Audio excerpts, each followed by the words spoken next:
Twitter को लेकर काफी विवाद चल रहा है। गाजियाबाद में एफआईआर दर्ज होनी शुरू भी हो गई है। हमारे साथ है केंद्रीय सूचना और प्रौद्योगिकी मंत्री, आईटी मिनिस्टर, जिसे भारत में लोकप्रिय रूप से कहते हैं, रविशंकर प्रसाद।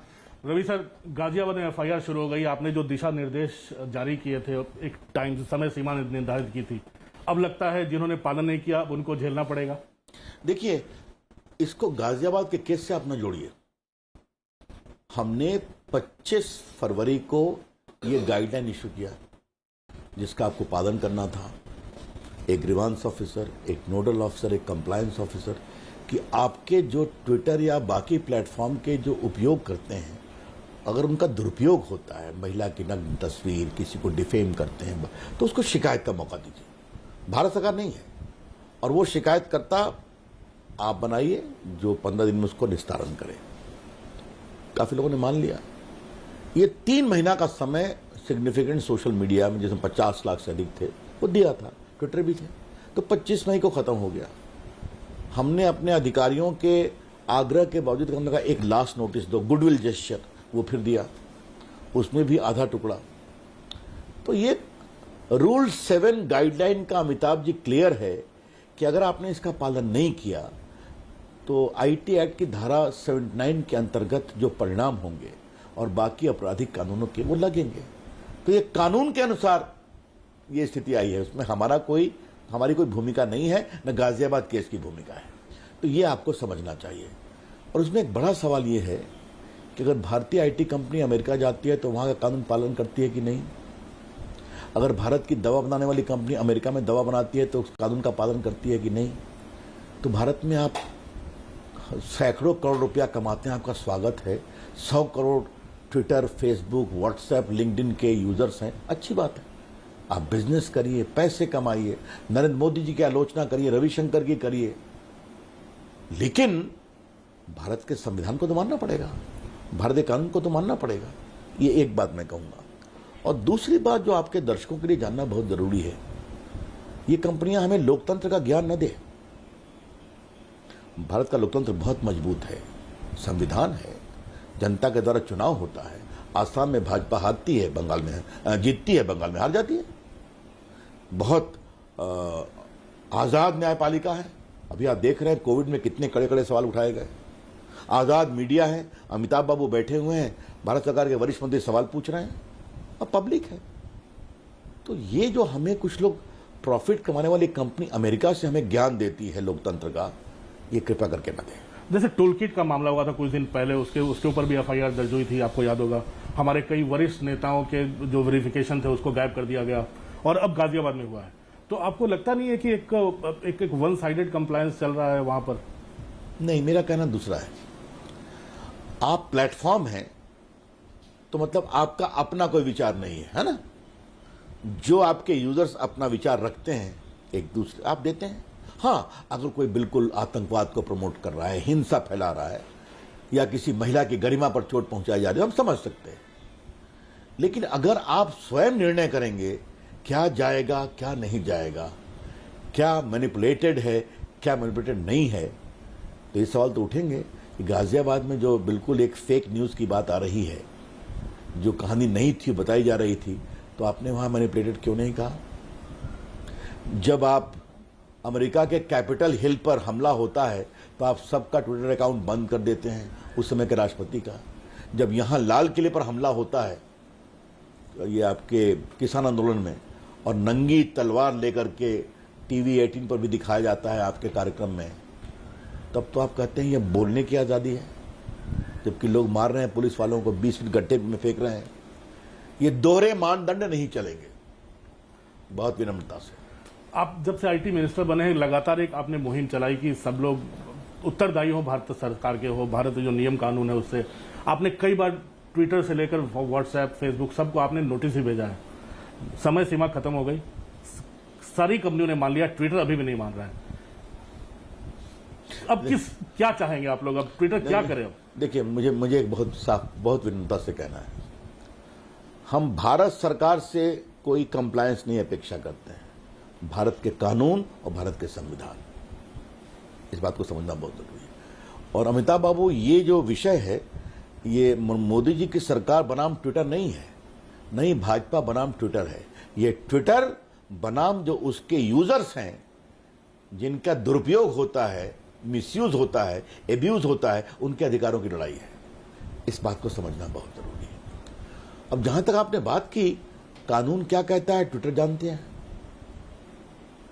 सरकार का विचार था, जो हमने बता दिया कि हमने अंतिम नोटिस दिया, पूरा कंप्लायंस नहीं हुआ, तो अब नहीं किया तो जो भी कानून का परिणाम है वो आपके सामने है। एक बात उठती है रवि सर बार बार की, जैसे नाइजीरिया ने ट्विटर को बाहर कर दिया, चीन ने ट्विटर को बाहर कर दिया, तो अगर ट्विटर इतने सारे नोटिस देने के बाद, इतने सारी चेतावनी देने के बाद, अब कानून, अब इस गाजियाबाद की घटना के बाद भी क्या सरकार क्या इसको लेकर कुछ अपना रुख नहीं दिखाना चाहिए? ट्विटर को हम क्यों नहीं बंद कर दें? मैं आपको स्पष्ट करता हूं, नरेंद्र मोदी की सरकार बंद करने में विश्वास नहीं करती है। ये लोकतंत्र है ना, ये कंपनियां आए, पैसा लगाएं, सब कुछ करें, अच्छी बात है, मुनाफा भी कमाएं, और मैं मानता हूं कि बहुत सारे सोशल मीडिया कंपनी ने अवसर भी दिया है, लेकिन आप भारत का कानून क्यों नहीं मानेंगे? अब आजकल कुछ लोग ये स्वर दे रहे हैं कि इन कंपनियों के कारण क्या भारत के बिजनेस साख पर असर पड़ेगा। ये कौन सा तर्क है भाई? कभी कहेंगे कि बोलने की आज़ादी के ठेकेदार हम ही हैं। अमिताभ बाबू, मेरा एक ट्वीट है कि 2021 में 21 बिलियन अधिक पूंजी निवेश हुआ है हमारे आईटी और कम्युनिकेशन में।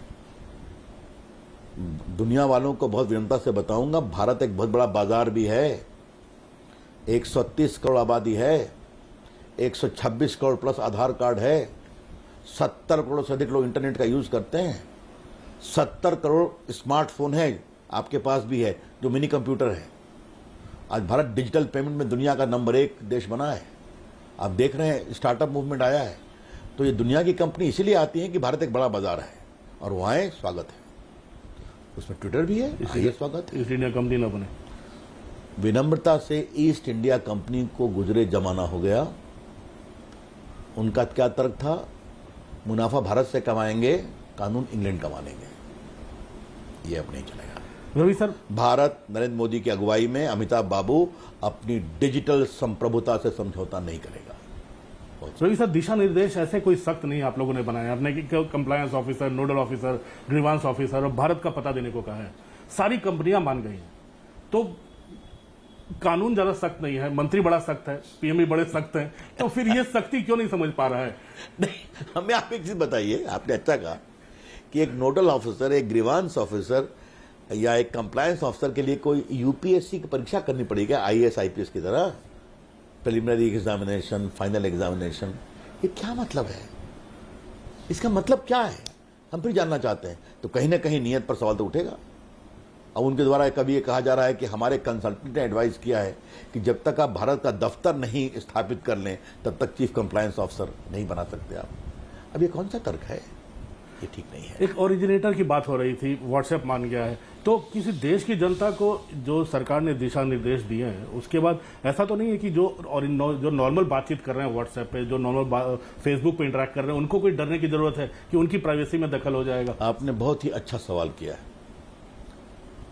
आपके चैनल पर अमिताभ बाबू के सामने मैं व्हाट्सएप के भारत के सारे उपयोग करने वालों को आश्वस्त कर रहा हूं कि भारत के व्हाट्सएप के ऑर्डिनरी यूजर को कुछ नहीं परेशान होने की जरूरत है। ये आईटी मंत्री का आश्वासन है। पति पत्नी के बीच व्हाट्सएप, पति पत्नी के बीच व्हाट्सएप, मित्रों के बीच व्हाट्सएप, वकील मोकिल, डॉक्टर पेशेंट, अमिताभ बाबू पत्रकार और उनके सोर्स, पारिवारिक WhatsApp, boyfriend girlfriend, girlfriend boyfriend. समझ गए आप? इस पर हमें कुछ नहीं कहना है। हमने क्या कहा है? ऐसे मैसेज जो वायरल हो चुके हैं, जिसके कारण दंगा हो रहा है, हिंसा हो रही है, मॉब लिंचिंग हो रही है, एक महिला को नग्न रूप से या बाकी का दिखाया जा रहा है, या किसी बच्चे का यौन शोषण दिखाया जा रहा है, ऐसे मामलों में आपको बताना पड़ेगा खुराफात किसने शुरू की, और जब बाकी कानूनी व्यवस्था जो है वो उसमें प्रभावी नहीं हो पा रही है। और अगर ये वायरल मैसेज बाहर से आया व्हाट्सएप पर, तो हिंदुस्तान में खुराफात पहले किसने शुरू की? ये तो लोकहित में हम मांग रहे हैं। और जो हमसे पूछते हैं कि डिक्रिप्ट करना पड़ेगा, तो याद है ना आपको, कैम्ब्रिज एनालिटिका को 5 लाख फेसबुक का भारतीयों का हिसाब दे दिया गया था। और मैंने सीबीआई की इंक्वायरी कराई थी तो कंपनी ही बंद हो गई। ये बताइए कि आजकल व्हाट्सएप की प्राइवेसी पॉलिसी में जो है ये कहते हैं कि नहीं कि हम अपने बिजनेस एसोसिएट से शेयर करेंगे, लेकिन अमिताभ जी हम एक विषय प्राइवेसी का उठाना चाहेंगे आपके दर्शकों के लिए। प्राइवेसी का मतलब क्या है?